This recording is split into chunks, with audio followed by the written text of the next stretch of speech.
up your YouTube, search for Stukeley Meadows, watch on your big screen. Or another device if you're at home. Get yourself comfy, this could take a while. What a happy scene. Something new every day for your long-term memory. This is so exciting, it is nearly time for a Stukeley assembly.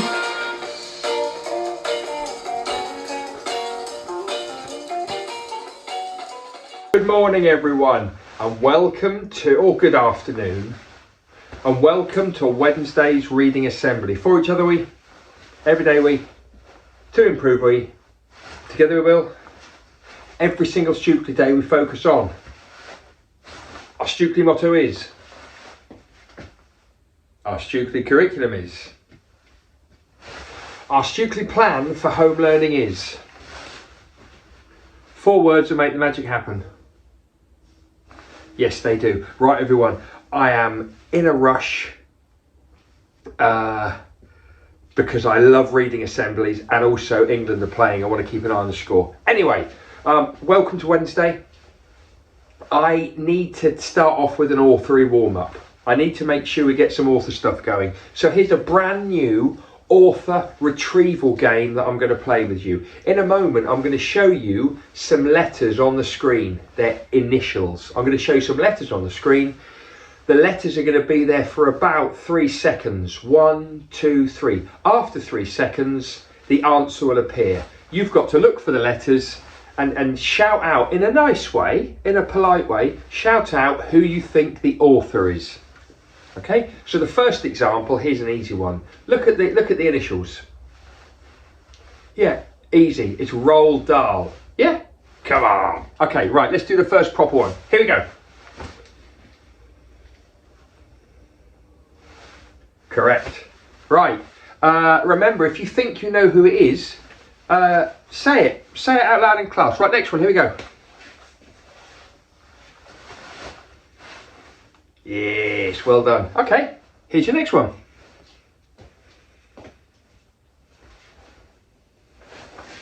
I thought you'd get that one. Okay, how about this one?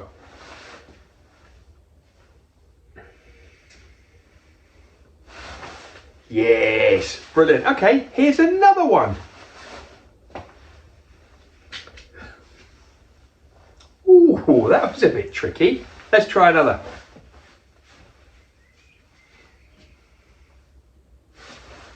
Yes. Okay, last one before we start on our book.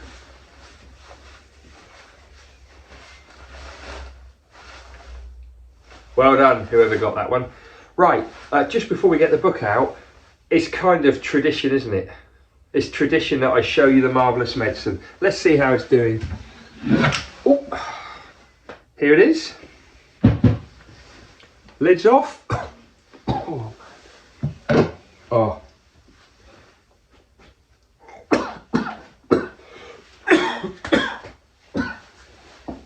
Okay.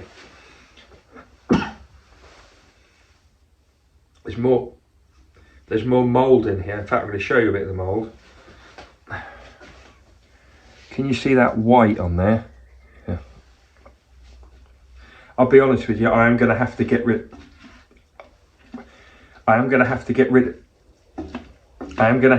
of this because it's just not great. I mean, it's still got oh man, still got the sponge in. Okay. Oh yeah. I'm going to stop doing that. I'm going to stop. Oh. I'm going to stop showing that because it's not nice. Anyway, let's have a quick break. I'll get the book.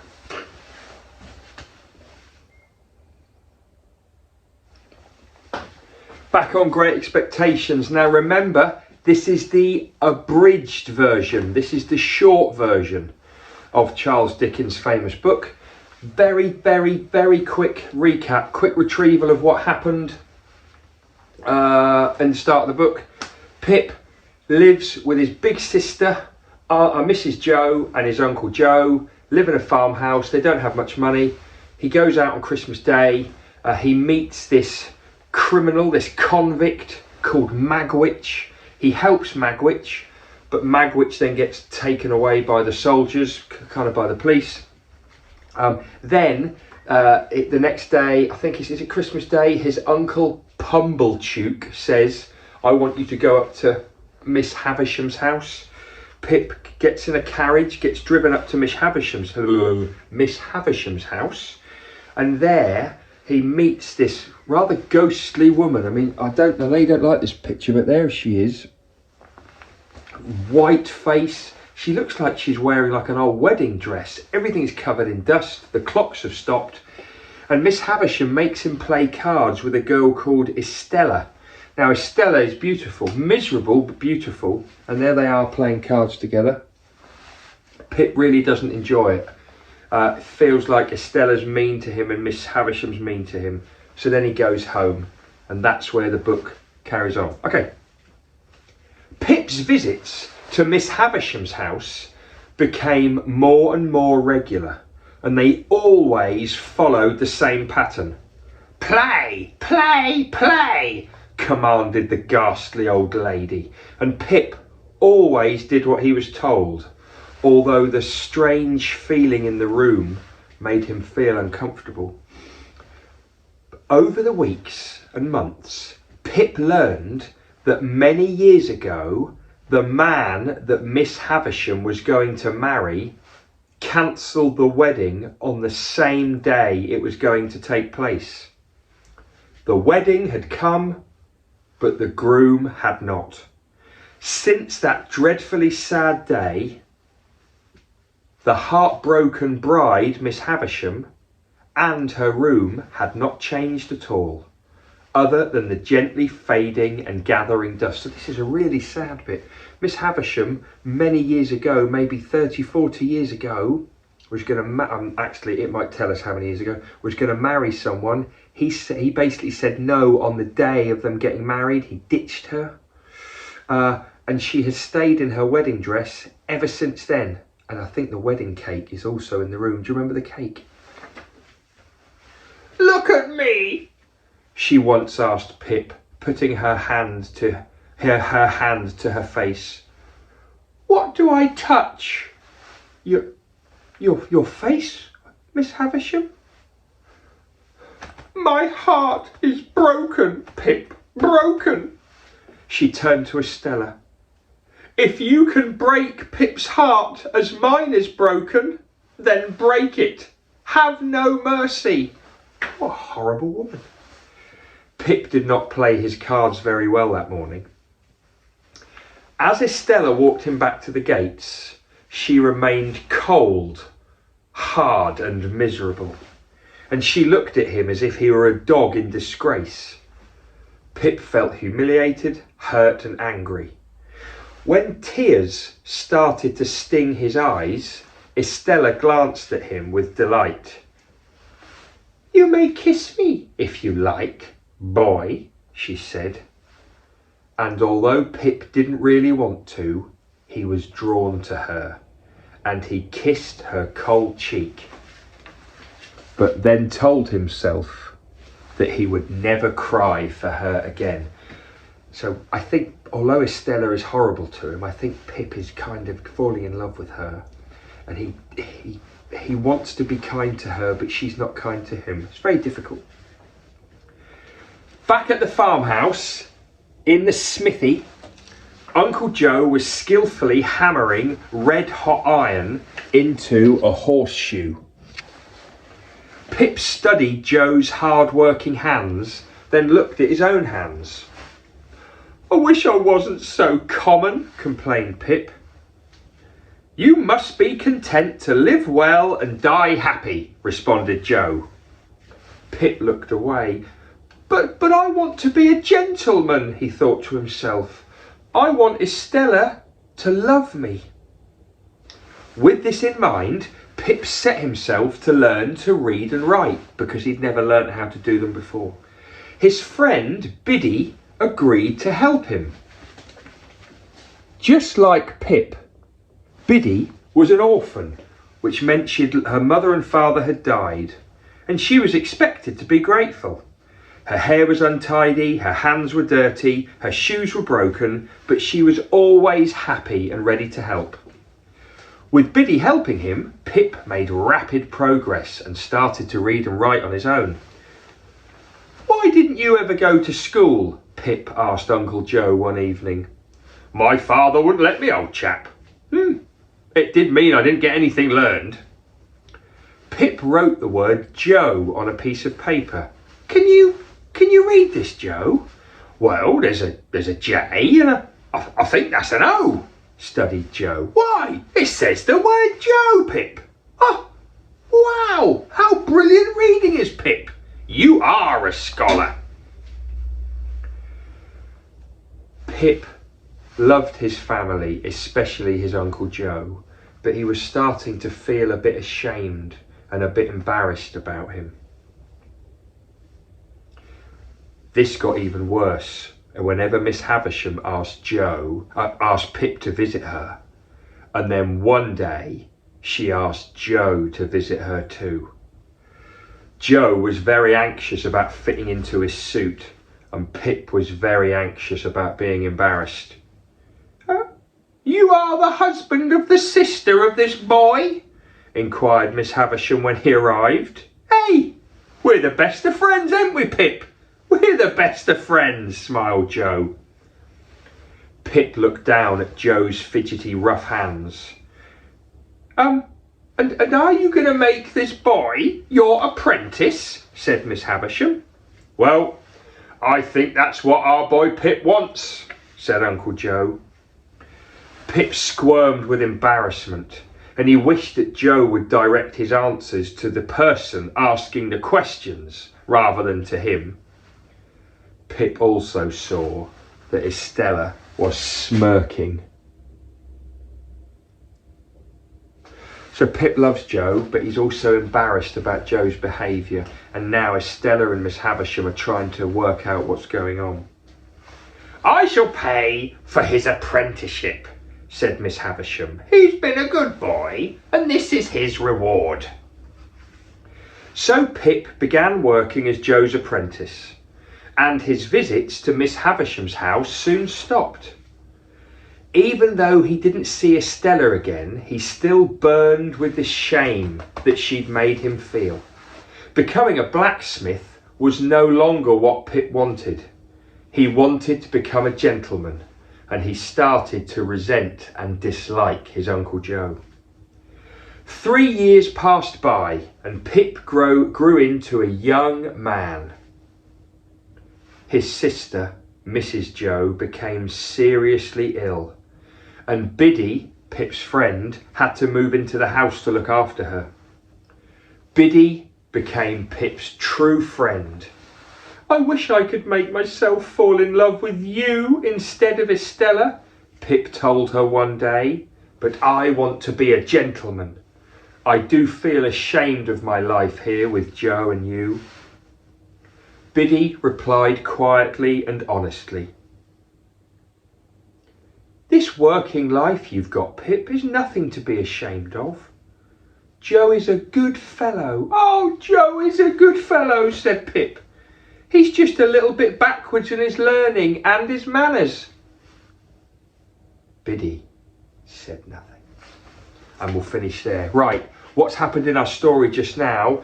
Pip has started to fall in love with Estella. He doesn't want to because she's horrible to him, but he has. And now Pip is starting to feel embarrassed and ashamed of his own family because Pip wants to become a gentleman and probably hope that Estella falls in love with him. But he's looking at his Uncle Joe with his big hands and his rough hands, and he can't read and write, and he's a blacksmith, and he just wants to be away from the family. And now I think he's upset Biddy, his friend, and said, I'm ashamed of my family and I don't love you. I want to love Estella. Oh, sad point in the story. We'll find out what happens next week. Now, we haven't had this for a long time and I'm super excited. We finally got a brand new Cheer Boost Song of Silence. Check this out. Will they get to cheer or will they get to boo? With either one there must not be violence. They may well get a song, but it will not last that long. We really hope they do not get silenced. Hello everybody and welcome back to the Cheer Boo Song or Silence studio. I'm very excited because behind the curtain we have a first timer. Somebody doing this for the first time. It's Mrs. Peak. She cannot wait to come out from behind the curtain. But what will she get? Will she get a cheer, a boo, a song or silence? What do you think she'll get? We've not had a cheer or a song for a long, long time, have we? No, we haven't. Right. Come on. Out you come, Mrs. P!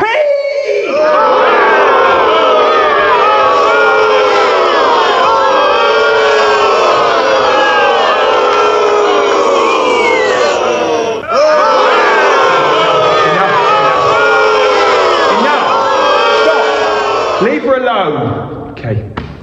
She picked a card, that's what happens. I wonder how Mrs. Campbell, her Year 6 teaching partner, will react to that. Check this out.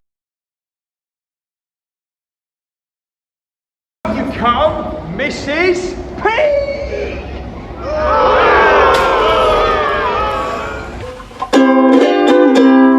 Will they get a cheer or will they get a boo? With either one there must not be violence. They may well get a song, but it will not last that long. We really hope they do not get silenced. I know that when we watched the nostalgic, when we watched the old Cheer Boo Song or Silences, we got a few cheers and a few songs, but with the new ones, we haven't had a cheer or a song for ages, and there's something going on. I don't know what it is, but something's going on. Sorry, Mrs. Peak, we love and respect the work you do here, but if you get a boo, you get a boo. And Mrs. Campbell, I mean, what was that reaction all about? I mean, it was brilliant, but anyway, birthday shout outs, and then we're going to zip through. Right, happy birthday today to Tashina in Year 5, Bella in Year 6, and Zara in Year 1. Happy birthday, you three girls. You've got friends in school to wish you happy birthday and family at home to do the same. Have a great day and celebrate as much as you can.